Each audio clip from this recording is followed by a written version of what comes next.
Машино-тракторные станции всех районов готовы к началу весенних полевых работ, сообщил участникам совещания вице-премьер-министр сельского хозяйства Беслан Жупу. Мы имели предварительную беседу с нашими машинно-технологическими станциями. Они практически все готовы к проведению весенних полевых работ. Каждый год утверждают тарифы, вы в курсе.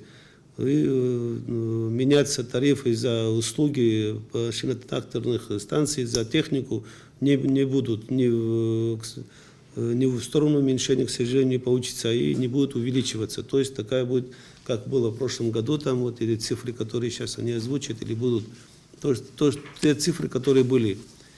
Другое дело, как наладить работу. Мы, может быть, на местах, потом мы еще проведем встречу с руководителями наших станций. Они, насколько я знаю, в общем, они готовы к весенним полевым работам. Но если мы раньше каким-то образом обеспечивали их топливом, запасами топлива обеспечивали, я имею в виду заранее, то в этом году и уже последние 2-3 года это не происходит, они сами приобретают. Вопрос борьбы с мраморным клопом – один из главных в повестке. На протяжении последних лет вредитель ежегодно наносит значительный урон сельскому хозяйству страны. Благодаря проведенным в 2020 году мероприятиям количество мраморных клопов сократилось в разы, что дало положительный результат. Масштабные мероприятия, направленные на борьбу с насекомыми-вредителями и болезнями растений, будут продолжены. В данное время нужно проводить агротехнические мероприятия, связанные с обрезкой деревьев, с обрезкой пораженных растений. Это касается ореха, это касается цитрусовых и плодовых, с обрезкой пораженных болезнями или вредителями ветвей, с уборкой в саду. На сегодняшний день эти мероприятия самые актуальные, и очень мало времени для того, чтобы, если они не начаты, чтобы их провести грамотно и завершить. Здесь нужно агрономическое сопровождение на местах. Многие в этом достаточно хорошо разбираются, эти работы надо проводить. Но у нас система такова, что государство оказывает помощь крестьянам, производителям сельхозпродукта безвозмездной раздачей фунгицидов от болезней растений, инсектицидов от вредителей растений, техники по мере того, как удается ее завозить. Но весь объем, связанный с конкретным мероприятием в конкретном саду, государство, конечно, не может профинансировать и не может снабдить в полном спектре препаратов. Поэтому сейчас очень важно в тех садах, где все-таки в прошедшем году было значительное поражение плодов ореха грибковыми болезнями, желательно до распускания почек провести обработку.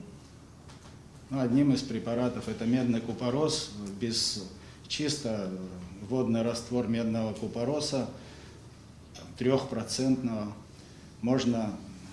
Есть такой препарат мочевина, для внесения в виде удобрения можно водный раствор препарата мочевина в виде опрыскивания провести на растения, в которых еще не распустились почки. В течение нескольких дней по всем районам республики будут розданы феромоновые ловушки и опрыскиватели. Галский район 260 коробок. Вы представляете? Да, это 5200 штук. Вот Гудаутский район 8000 штук, 400 коробок. Вы представляете, это 8000 штук это ловушек и 24 тысячи феромоны к ним идет. Каждый там мы взяли то, что мы получили, распределили на то количество феромонов, то, что получили, вот это все. Дальше Сухумский район, значит, 175 коробок, это 3500 штук. Кулибский район 6300 коробок. Ачамчирский район 8400 коробок. Творчалский 8400 коробок. Галский 500 коробок, 10 тысяч. Вот такой объем. Насчет ранцевых опрыскивателей объявлю количество каждому району, что мы дали. Тоже объем, тоже машина, тоже машина нужна, в смысле того, что когда будете это даст, это тоже надо учитывать. Вот Гавский район 35, Гудаутский 50, Сухумский 20, Гулибский 40, Ачамчирский 50, Кварчилский 45, Галский 50. Вот это на сегодняшний день распределение, значит, ранцевых опрыскивателей. Государственный бюджет Абхазии на 2021 год на развитие сельского хозяйства заложено 100 миллионов рублей. Вице-премьер Беслан Жопу рассказал о том, как будут распределены эти средства после того, как бюджет будет принят. Исходя из этой программы, к сожалению, я так считаю, что те мероприятия, которые вот за счет этих 100 миллионов будем проводить, мы проводим по схеме, вот как обычно в международной организации проводят конкурсный отбор, тендер и все остальное, то, что нам предложили. То есть юристы, без этого мы не смогли утвердить. Нет таких громоздких больших программ, чтобы финансировали, скажем, 15-20 миллионов один проект. Самый большой такой вот проект, который будет финансироваться, это будет до 1 миллиона рублей на один проект.